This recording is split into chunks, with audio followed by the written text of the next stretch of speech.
പത്തനംതിട്ട ജില്ലയിൽ തോട്ടപ്പുഴശ്ശേരി പഞ്ചായത്തിലൂടെ ഒഴുകുന്ന പമ്പയാറിൻ്റെ കുറുകെയുള്ള കോഴഞ്ചേരി പാലമാണ് നമ്മളിപ്പോൾ കാണുന്നത്. നൂറ്റാണ്ടുകൾ പഴക്കമുള്ള ഈ പാലത്തിന് സമീപത്താണ് മാരാമൺ കൺവെൻഷൻ നടക്കുന്നത്. മാരാമൺ നഗറിലേക്ക് പമ്പയാറിന് കുറുകെ ഉള്ള ഈ ഒരു പാലമാണ് നമ്മളിപ്പോൾ കാണുന്നത്. ഈ വർഷത്തെ ഒരു പ്രത്യേകത എന്താണെന്ന് വെച്ചാൽ ബെയിലി പാലമാണ്. ബെയിലി പാലം നൂതന സാങ്കേതിക വിദ്യ ഉപയോഗിച്ചുള്ള ബെയിലി പാലമാണ് ഇവിടത്തേക്ക് ഈ വർഷം ഉപയോഗിച്ചിരിക്കുന്നത്. അതിൻ്റെ പണികൾ ഏകദേശമൊക്കെ പൂർത്തിയായി കഴിഞ്ഞു. സാധാരണ 3 പാലങ്ങളാണ് ഈ ആറിന് കുറുകെയായിട്ടുള്ളത്. അപ്പോൾ മണപ്പുറത്തേക്ക്, മണത്തിട്ടയിലേക്ക്, കൺവെൻഷൻ നഗറിലേക്ക് വിശ്വാസികൾക്കും മറ്റുള്ള എല്ലാവർക്കും പോകാനായിട്ടുള്ള ഈ ഒരു ബെയിലി പാലമാണ്. അപ്പോൾ അതിൻ്റെ പാലം പണി കഴിഞ്ഞു. ഇനി നമ്മൾ മാരാമൺ മണപ്പുറത്തേക്കൊന്ന് കിടക്കുകയാണ്. അതിൻ്റെ പന്തൽ കെട്ട് കാര്യങ്ങളൊക്കെയാണ് ഇനി അടുത്ത കർമ്മങ്ങൾ. അതുപോലെ ബാക്കിയുള്ള ക്രമീകരണങ്ങളൊക്കെ നടന്നു വരികയാണ്. അപ്പോൾ പന്തലെട്ട് കാര്യങ്ങളും ബാക്കി എവിടെ വരെയായി എന്തൊക്കെയാണെന്നുള്ളത് നമ്മളിന്ന് കാണുകയാണ്. ഏകദേശം 1,00,000 സ്ക്വയർ ഫീറ്റിലുള്ള പന്തലാണ് ഇവിടെ ഒരുക്കുന്നത്.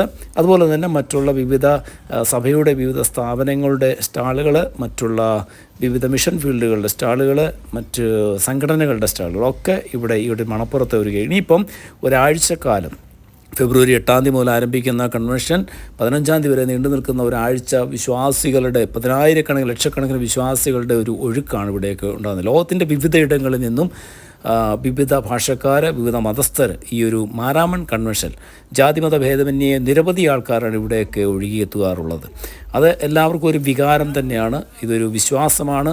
ഇതൊരു പ്രത്യേക പ്രാർത്ഥനാ തീരമാണ്. ഇനിയും ഒരാഴ്ചക്കാലം നീണ്ടു നിൽക്കുന്ന പ്രാർത്ഥനയുടെ നാളുകളാണ് ഈ ഒരു മണപ്പുറത്ത് ഒഴുകുന്നത്.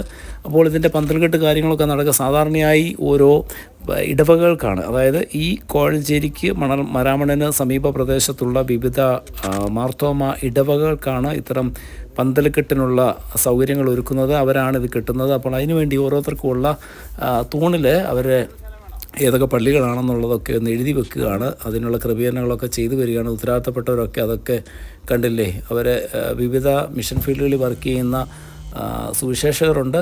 അതുപോലെ തന്നെ ഈ മാനേജിങ് കമ്മിറ്റിയിലുള്ള വിവിധത്തിലുണ്ട്. അപ്പോൾ അവരെല്ലാം ചേർന്നാണ് ഈ ഒരു പ്രവർത്തനങ്ങൾക്ക് നേതൃത്വം നൽകുന്നത്. അപ്പോൾ ഓരോ ദിവസവും ഇനിയിപ്പം അടുത്ത ദിവസം വരും ദിവസങ്ങളിലൊക്കെ ഓലകെട്ട് തുടങ്ങുകയാണ്. അപ്പോൾ പന്തലിൻ്റെ ഓലകെട്ട് തുടങ്ങിക്കഴിഞ്ഞാൽ പിന്നെ അതിങ്ങനെ തകൃതിയായിട്ട് ഏകദേശം ഒരു 3-4 ദിവസം കൊണ്ട് തകൃതിയായിട്ട് ഇതിൻ്റെ പരിപാടികളൊക്കെ നടക്കും. അങ്ങനെ ഒരു ബുധനാഴ്ചയോടുകൂടി ഓലകെട്ടെല്ലാം കഴിഞ്ഞു കഴിഞ്ഞാൽ പിന്നെ ഉള്ള 3-4 ദിവസം ബാക്കി ക്രമീകരണങ്ങളൊക്കെയാണ്.